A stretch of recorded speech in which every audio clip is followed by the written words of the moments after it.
This is our project on Chesed in Megillat Rut by Benji Shulman and Benji Kozlow. Throughout the Prakim of Megillat Rut, we see different explicit mentions of Chesed. So now we're going to just begin by showing references of Chesed in each of the Prakim. In Perek Aleph, as shown on this slide, we see that Naomi and her daughters just experienced the death of Elimelech, Machlon, and Kilion, and the daughters want to go back with Naomi to Yehuda. But Naomi tells her daughters that just as they did chesed to Machlon and Kilion and Elimelech by burying them, so too Ya'as Hashem imachem chesed, that they should just return to Moab, and she's certain that Hashem will be kind to them there. In Perek 2, we also see Chesed. We see this when Boaz is talking to Rut and it refers to her as BT, which is an endearing manner of talking to a woman, and we will elaborate on this later on in the PowerPoint. In Perek Gimel, during the plan that Rut has to go into the bed of Boaz and make him marry her, Boaz here wakes up, and while the Midrash says that he would have been justified to make her leave so that he wouldn't be tempted into doing anything, Boaz shows that he's concerned for her image, and he lets her, despite how hard it is for him, to stay the night. In Perek Daled, Boaz tops it off when he tells Rut that he will marry her and fulfills his obligation as a relative and to fulfill the shame of Elimelech. Chesed is a common theme throughout the Megillah, and we're first going to focus on Chesed done by the primary characters, Rut, Naomi, Boaz, and Hashem. Rut is the main character in the Megillah, and we see her doing Chesed to Naomi in Perek Aleph when she insists on going with her back to Eretz Yisrael, and we see that she wants to go specifically Ita with her just because it's her and not because of a common goal of trying to become Jewish, rather just to go because of Naomi. Again, we see Rut doing Chesed to Naomi when based on the Milah Mancha of Leket in Perek Beis, where we see Rut going out to the field and collecting food. We see that based on Leket that Rut did not go because to find a husband, rather just to glean in the field and collect food. We again see later in Perek Gimel Rut doing Chesed to Naomi when Naomi suggests a plan which Rut is not so comfortable with. However, she accepts the plan, and we see that she's not so comfortable with the plan when she omits the word a lie, but she still agrees with the plan, which shows Chesed again. Also, Naomi gives Chesed back to Rut, and throughout Perek Bet and Perek Gimel, we see that, unlike other characters, as we'll explain later on, Naomi always refers to Rut as BT. And specifically in Perek Gimel, Pasuk Aleph, with the explanation of Rashi, we see that Naomi was looking to get Rut Manoach, and that's a husband. And this too shows how Naomi was very concerned in doing Chesed for Rut. Boaz, also the primary character of the Megillah Rut, shows enormous Chesed to Rut and also other people in the story when he comes back from town to the fields and tells his workers and actually blesses them and wish them good luck in collecting food. Also, he shows tremendous Chesed to Rut throughout Perek Beis and also throughout the rest of the Megillah, when he tells her to only collect food in his field, and also we see him doing similar things later on in Pasuk Tet and Yudalid. In Perek Bet, we see that Boaz takes the fact that Rut is a foreigner and he spins it in a positive light, and he basically tells Rut, I saw all the good that you've done for your mother-in-law, and that's, like we said in the previous slide, just making her feel like she's wanted and part of the nation. In Perek Gimel, when Rut is actually doing her scheme to get Boaz to marry her, we see that he not only promises to marry Rut, but he tells Rut to stay the night. And as we said, the Midrash tells us that he had a huge Yetzer Hara to do Averot, but this was a big act of chesed, letting her stay the night and not be either hurt by less righteous people outside or have her reputation ruined, and so on.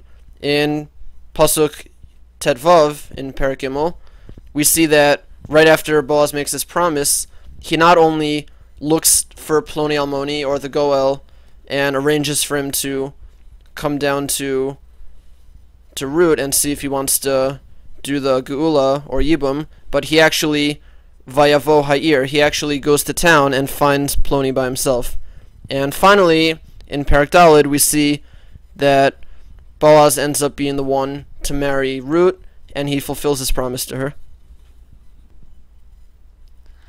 Hashem also performs chesed in Megillah Rut towards the end of the Megillah in Perek Daled, at the end, when it says that he gives a son to Rut and Boaz, which is the first instance and mention of Hashem actually doing something. Before, we only saw him from the on the words of others. Now we actually see Hashem taking an actual role and performing deeds. This is a chesed because he finally alleviates the pain of Rut, Nami, and Boaz. And we'll see later on how this connects to Geula. A big part of the Megillah as well is the fact that there are secondary characters, and by not going above and beyond to do as much chesed as they possibly can, they show just how much greater our primary characters are. And the characters that we are going to focus on are Orpah, the Na'ar Hanitzav, Ploni Almoni, and Elimelech. Orpah, our first secondary character, we see in Perek Aleph that although she at first makes somewhat of an argument to stay with Nami, by Pasuk Yudalid she's convinced, and while Rut stays with Nami, Orpah goes back to Moab. And Orpah's name is translated into stubbornness, and she's ultimately remembered for bad, even though all that she did was not go above and beyond. And we see, because of that, just how great Rut was, and in Pasuk Yudchet we see that Rut was going lalechet ita, and that she was fully committed to Nami and to do chesed for Nami. Our second character, the Nar HaNitzav and the workers in the field, stresses Boaz's chesed. In Perek Beis, we see Boaz asks the Nar HaNitzav who this girl is in the field, who was Rut, and the Nar HaNitzav answers saying that this is a Nara Moaviyah, saying that she is a Moabite. This stress that she's a foreigner, and kind of is putting her on a lower level. Again, and then we see then later how Boaz has to constantly warn the workers to not abuse or torment Rut, which stresses that he is on a higher level than them by doing this chesed to Rut. And in the final parak of the Megillah, we see that Ploni Almoni is offered the opportunity to redeem Elimelech's land and to marry Rut, but he's too nervous and lets Boaz go ahead and marry Rut instead. And Ploni Almoni, or the Goel, says that he's nervous, Pen Ashchit and Nachalati, that he's nervous about his name, but ultimately he's remembered as the epitome of a nameless person, while his actions stress that Boaz, foregoing Lifnim Mishur Hadin and doing chesed where he wasn't required to, that is how people are ultimately remembered. The last secondary character, Elimelech, shows the greatness of Boaz. He does this because we see in the first parak that Elimelech fled from Eretz Yisrael and shirked his responsibilities to Bnei Yisrael. as explained in the Gemara in Bava Basra, that the family of Elimelech and Boaz were the rich people of town, basically, and they were they're supporters of Bnei Israel. So by moving to Moab, he was foregoing his responsibilities to Bnei Israel. Then we see throughout the Megillah the relationship between Elimelech and Boaz, showing that Boaz is the better man by staying in Israel and helping the people, while Elimelech ran away. This again shows that Boaz went to Nimishrat Hadin and did chesed to the most extent, even when his relative fled from Israel, despite them both having the same pressures to leave.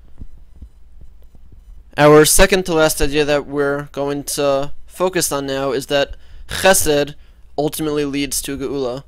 In the beginning of the Sefer, we see that because of avoiding their responsibilities, the family of Elimelech die, and Rut and Naomi are left to go back to Israel by themselves.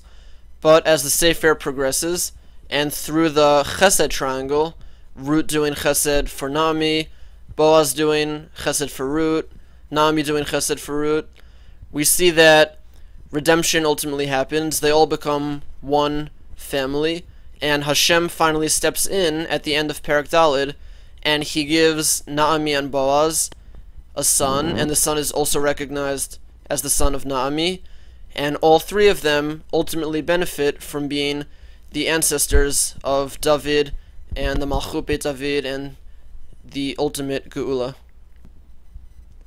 The final idea that me and Benji came up with was that we see throughout the Megillah an appreciation of chesed.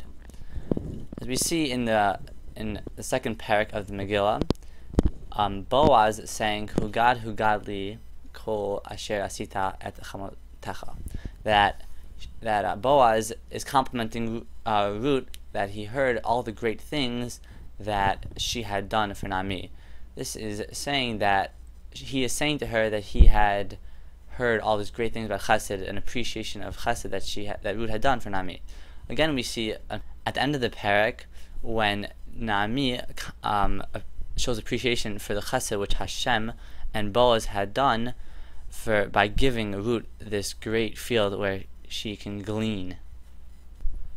Also in Perek Gimel, we see that Rut comes back and tells Naomi about what happened with the scheme, and that Naomi tells her that everything is going well and that she should just let Boaz go through with the goel, and that she is certain that just as he had done chesed in the past, if the goel doesn't work out, Boaz will follow through and he will marry Rut. And finally, at the end of the Sefer, after all the chesed has been done all to each other, that the women of the town tell Naomi that they recognize Hashem and the chesed that he had done to give all of them a child, and they're recognizing that not only did Naomi, Boaz, and Rut do chesed to each other, but that Hashem, in return for all the chesed that they had done, is finally stepping in and doing chesed. We hope you enjoyed the presentation of Chesed in Megillat Rut by Benji and Benji Productions. Toda Rabba for listening, and have a nice day.